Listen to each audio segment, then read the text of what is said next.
Hey guys, so welcome back to the channel. I know it's been a while since I've posted, but I wanted to I wanted to reevaluate the kind of videos I was making, and I've kind of come up with a new approach that I wanted to take, kind of looking at some other content and just reacting to it, responding to it. So in this video, I'm going to be breaking down the political commentator Michael Knowles.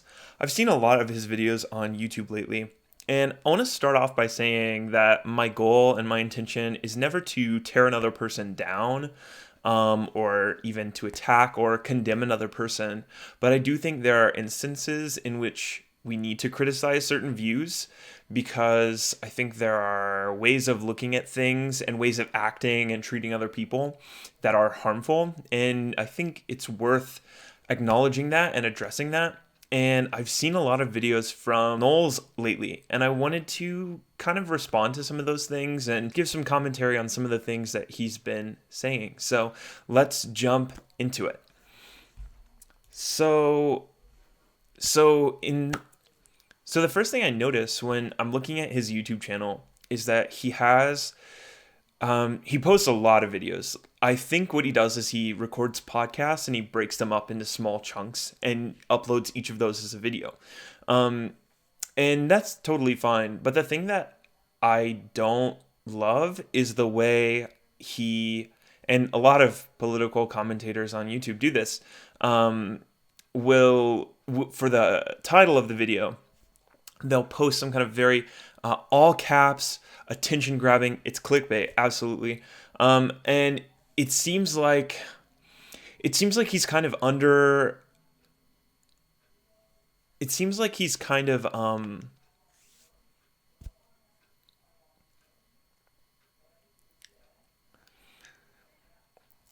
And I feel like when anyone does this, what they're doing is they are devaluing their ideology or anything that they're going to be addressing or saying for the sake of selling a video to you. And I think that's something that I've started to notice with political, a lot of these political voices on YouTube.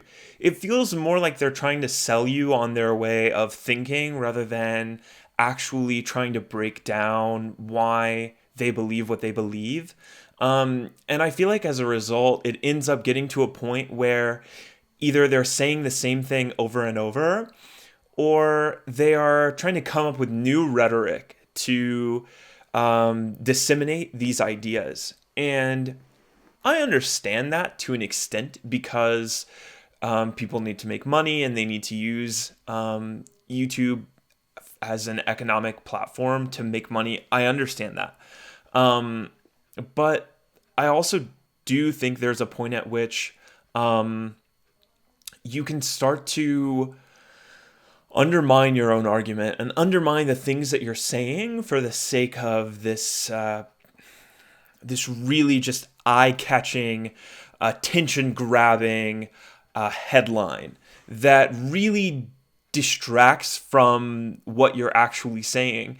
And it suggests to me that you don't believe what you are saying is by itself enough to attract. Instead, there has to be some kind of extra punch to make that statement or those claims more appealing. And so it almost it comes across in a way that's just very kind of shrouded in this it it comes across to me like the it comes across to me like getting you to watch the video, whether you agree or disagree, becomes more important than what the video itself is saying. And I find that problematic because at what point then does the content of the video, not just the headline, but the content and the claims, become a means to an end of also getting you to continue watching the video? So the main video I really want to break down is Michael Knowles responding to the controversy about the $20 bill, in which Harriet Tubman may replace Andrew Jackson, the seventh president of the United States. And he immediately starts off by being very almost outraged by the idea that someone would suggest this. This issue of kicking out Andrew Jackson from the $20 bill and putting Harriet Tubman on there. He finds it almost ironic that any conservative person would suggest that this is a good idea in any way at all. I saw a lot of conservatives yesterday who were tweeting out, as if to win the applause of the left. And they were saying, listen, leftists, I haven't seen a single conservative who isn't totally on board with kicking out Andrew Jackson and putting Harriet Tubman on the 20. Please show me the one conservative. Okay, here it is. I'm the one conservative. You found me. I guess you guys weren't looking too hard, because here I am. It is fully possible to be a conservative and also think that we shouldn't celebrate someone who is most known for the Trail of Tears and for forcing tens of thousands of Native Americans to move from their homes. And so I think the assumption that anyone who thinks that Harriet Tubman should replace Andrew Jackson, the idea that that person is only trying to get approval or to come across as seen as to be seen as a good person, I think that's very misguided, and it makes the assumption that that's the only possible reason that a person could consider this to be a good idea. And I don't think it's just me, by the way. I think a lot of Americans don't want to kick Andrew Jackson off the $20 bill. Okay, so I think it's worth noting that his argument here is rooted in the idea that we shouldn't kick Andrew Jackson off of the $20 bill. He makes no comments at the start on Harriet Tubman, but we'll get to that. And he frames this in a way, kick Andrew Jackson out, as if this is the place that Andrew Jackson deserves to be. And to remove him would be unjust because this is his place. That is what the phrase kick out suggests. You think of kick someone out of their home, kick someone out of their country. Either they belong or they don't belong. And so the way he's framing this is that Andrew Jackson belongs on the $20 bill and he's being kicked out. They don't want to castigate Jackson and say he was an awful, rotten, terrible person, and Jackson really is he's just an easy target. But this campaign, which comes from the 1776 Project and affiliated groups. The idea that wanting to remove Andrew Jackson from the $20 bill or even replace him with Harriet Tubman, the idea that that action is a part of a campaign because Andrew Jackson is an easy target, I think that is entirely missing the mark of why people actually want this to happen. So Andrew Jackson, like I mentioned, is responsible for the relocation and death of tens of thousands of Native Americans. And that alone is enough to reconsider, at the very least, to reconsider whether this is someone we should be celebrating. And personally, I find that if you're on our currency, you should, at the very least, be someone that the majority of people consider an icon, consider to represent us in a positive way. And speaking for myself, and I believe a lot of others, and speaking for myself, I don't consider Andrew Jackson an icon. I don't consider him an icon. I think that some of the things he did, I think that the colonization of America for American purposes is was an incredibly selfish action. At the same time, he also owned and supported slavery. He owned slaves. He owned a slave plantation. And again, that isn't something that I would consider an icon to do. I also recognize that there's a large push from the right and people in the right. I also recognize that there is a large push among conservatives to challenge anything that portrays America as an antagonist or a villain to any groups of people and wants to focus on the heroic actions of America and American history. When we try to cancel those out, when we try to ignore the bad actions that have been taken, we open ourselves up to repeating those mistakes in the future. Finding slavery and the relocation of Native Americans to be reprehensible does not mean that I think America is this absolutely terrible entity. It means that I think the country has made many mistakes in the past. That doesn't mean we can't recover from that. That doesn't mean we can't take action to undo that. It just means that I feel like the first step to moving forward is to acknowledge where we've come from and the things that we've done that have hurt other people. And alongside that, I also think we need to identify who our icons are. Who do we look up to in the present?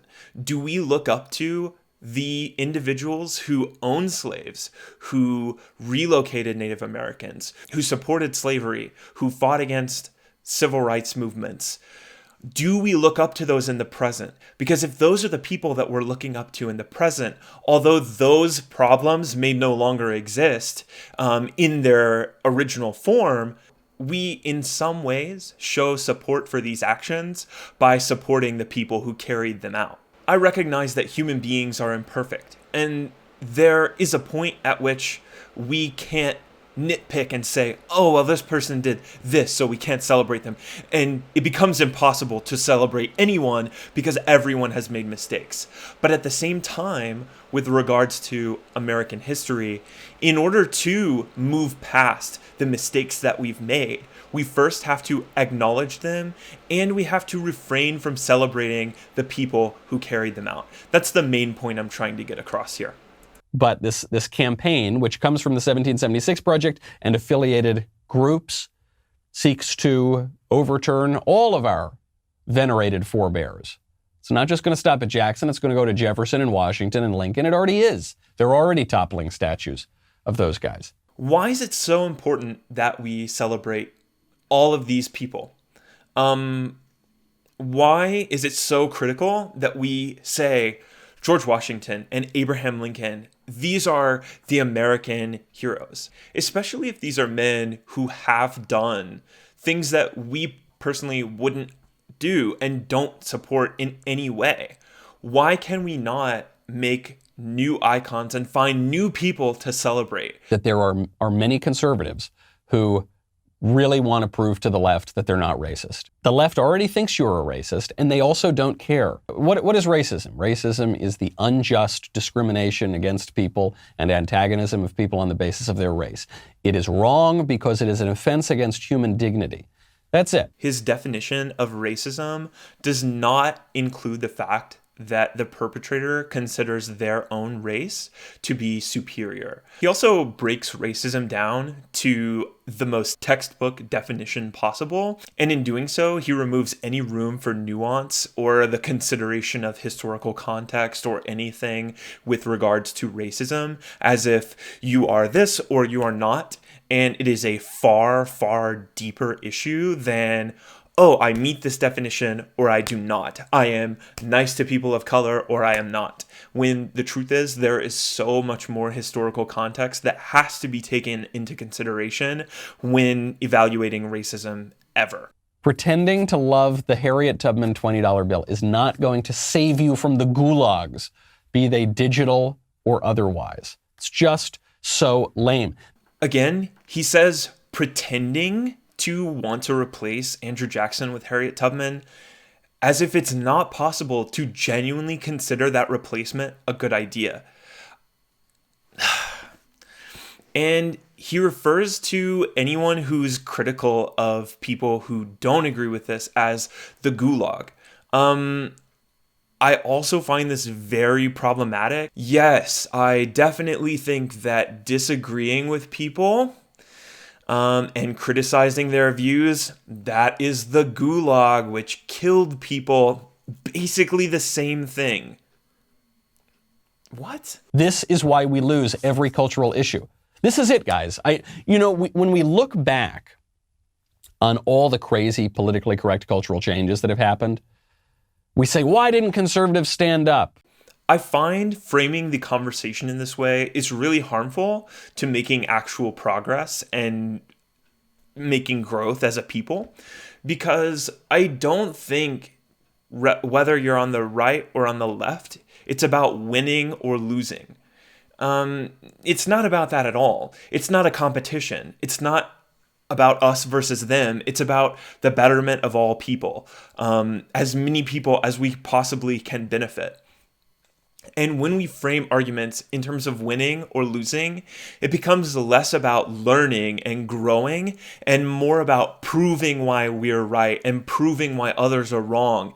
And what we end up doing is solidifying incorrect views and celebrating those, even when we've grown past them and should clearly move on from them. It's almost like anyone who looks back at Andrew Jackson and wants to remove him because we no longer consider him an iconic figure, we have considered that, looked at that, and moved on. We've grown. That's how these conversations should be framed. And yes, if you have a genuine reason for wanting to celebrate Andrew Jackson, aside from just being one of the early central prominent figures in America, I'd love to hear it. But I also don't think that just because we have supported an icon in the past means that we should continue to do so in the future for the sake of being right. That isn't fair, and it isn't good for us. Well, the reason that we got to this place is because every time the issue was actually hot, every time it was actually happening, conservatives who wanted to go along to get along said, oh, who cares? It's not a big deal. They did. They did it even with the bathrooms. There were many conservatives who said, oh, it does. Who cares? It affects very few people. It's fine. If some boys are confused and think they're girls, it's fine. Let's not. I don't want people to think I'm a bigot or a this phobe or a that phobe. So let's just not touch it. He says that conservatives just say, oh, who cares? I personally don't know any conservative who has ever said anything like that ever. Oh, who cares? It's just a small amount of people. I think conservatives are usually quite vocal about the things they believe in, whether on Facebook, whether in public, whether in their churches. I do not think that what he's saying is true ever. I've never seen it. I do not know who he's talking about. If anyone could point me to some examples of this, I'd love to hear it, but I don't think so. We're going to redefine whole norms in society. Let's not touch it. Who cares? It's not a big deal. It only affects a few slots at a university. It only affects a few jobs. Please, let's go along to get along. What he's doing here is criticizing anyone who could consider an opposing view. He's not criticizing the view. He's criticizing the conservatives who might find value in that view, which makes it difficult for anyone to make progress, because the moment they do so, someone like Michael here is going to say, you are just causing significant damage to our platform. By framing the conversation in this way, he makes it impossible for anyone to genuinely grow by listening to the other side or by considering what they have to say, because it is about maintaining our platform. And I also have to ask, why? Why is this a part of your platform? Why do you need Andrew Jackson to be on the $20 bill? Why is that so important that this will just lead to crumble after crumble of ideology for your party and platform? Why? What if you just reevaluated and said, no, this isn't what I believe, this isn't what I want to support? It isn't as if changing your mind is the end of your party. There's nothing wrong with changing your mind, but he's framing it as if it is. By framing it that way, he makes that person out to be as if they are weaker or as if they are not able to hold firm to their views, which, again, I don't think that's fair. Considering someone else's viewpoint is not weak. It is not less than. It is not damaging to anyone else. Just listening to what someone else has to say and changing your mind, you aren't hurting anyone by doing that, and you're not weak for doing so. The cultural issues, not only do they not matter. The cultural issues pretty much are the only thing that matters. What profiteth a nation to have GDP through the roof, but to lose its whole culture? I agree with what he's saying to the full extent here. Money is not more important than culture. But what I would ask is, first and foremost, why are we linking this to the economy in any way whatsoever? And also, why is Andrew Jackson so pivotal to our culture? Is it as if our culture would crumble by replacing him with a black individual, an iconic black individual? No, not at all. But he's framing it as if that's exactly what would happen, and I think that's totally unfair to the conversation. Why is this, of all things, Andrew Jackson, our 7th president? He wasn't even our first president. Why is it so important that this man who relocated tens of thousands of Native Americans and owned a slave plantation, why is it so vital that he remain in our culture and celebrated in our culture? Because I don't see it, and I feel like he's not even making a case for that. He's just taking it as an assumption. That's not what matters. You know what matters? Preserving our traditions, preserving our love of country, preserving our local communities, preserving our venerated figures and forebears and rituals. Preserving our love of country. He frames this argument in a way that makes it seem as if criticizing American history in some way is to disregard any value of America at all. It isn't like people who want to replace Andrew Jackson with Harriet Tubman just hate America and want to see it crumble. No, they want to see it improve. They want to see it reform itself into something that is valuable and kind and good, not something that is rooted in traditions for the sake of tradition's sake. It is because I want America to succeed and to be kind and to be good that I want these changes to take place. It isn't that I want to see America destroyed or culture just thrown out the window. It's that I think our culture should grow as we grow. And the more we plant ourselves in the sand about these issues and refuse to consider whether or not these people were good or these changes are worth making, the more we blind ourselves to the possibility of growth. When you say it doesn't matter, who cares? It's a $20 bill, doesn't matter. Well, you know, it matters to me. It matters, I think, to a great number of conservatives. So good, if it doesn't matter, then let it go. Well, okay.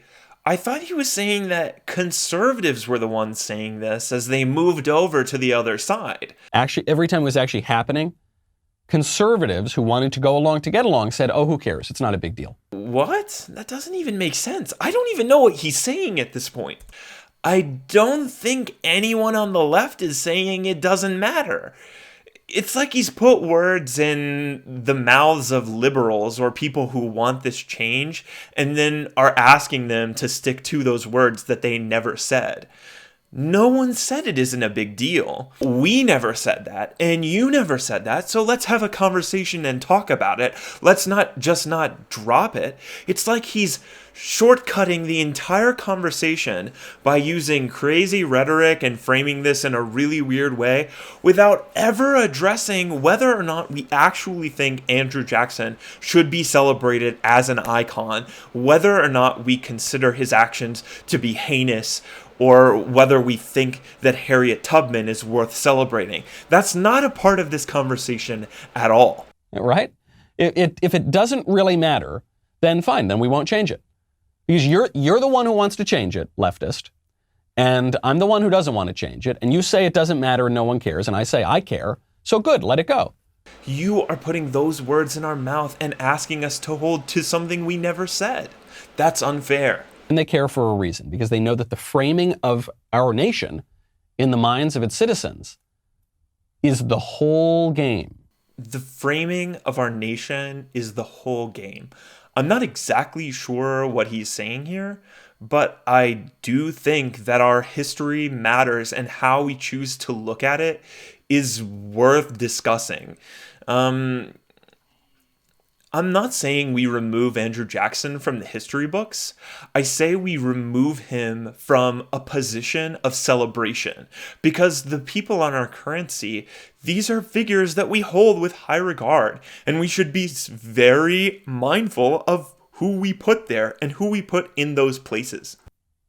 It will utterly transform the politics. That's why Joe Biden is so eager to cancel the 1776 Commission and to castigate it as offensive to love your country. And he wraps up by saying that it's offensive to love your country. Again, he is misconstruing the entire conversation. This is not about loving our country. It is about who we celebrate and who we do not. That will not get us unity. But the left, of course, does not want unity. And then he says that will not get us unity. Well, I also think that reframing conversations in a way that allows you to not actually have ideological discussions, that also won't bring us unity. Putting words in your opponent's mouth and asking them to hold to that won't get us unity either. He is setting the terms of the conversation. It's not a conversation at all. It's a speech. You believe this and you believe this, and so you should do this because you believe that. Even though, first of all, he never pointed to any specific person who said anything. He just made a bunch of wild and abstract claims about what abstract, vague groups of people think. And again, that isn't a conversation. If we are seriously going to find unity as a country, we need to talk about things. We need to consider why we think the things we do, why our neighbors think the things they do. I agree with what he's saying about culture. Culture is valuable and it helps distinguish us, who we are. It gives us a sense of identity and something to motivate us. But we also need to evaluate what our culture is. In my own personal life, I have a culture. Things are coming in, but things are going out. When I learn something that changes the way I see something, I want to change. I want to, if it's bad, remove it from my life. And if it's good, I want to bring more in. I don't just say, well, this is a part of my culture, so I'm holding it here because, and you can't tell me otherwise. I just don't think that's the way we grow as individuals, as communities, and as a country. So I hope you've enjoyed this video. I appreciate you watching. If you have any thoughts on this issue, please comment, send me a message. Like I said, I want to have a conversation, but I also think there's a right way to do it, and this isn't it. So I hope you all have a really good weekend, and I will see you in the next one.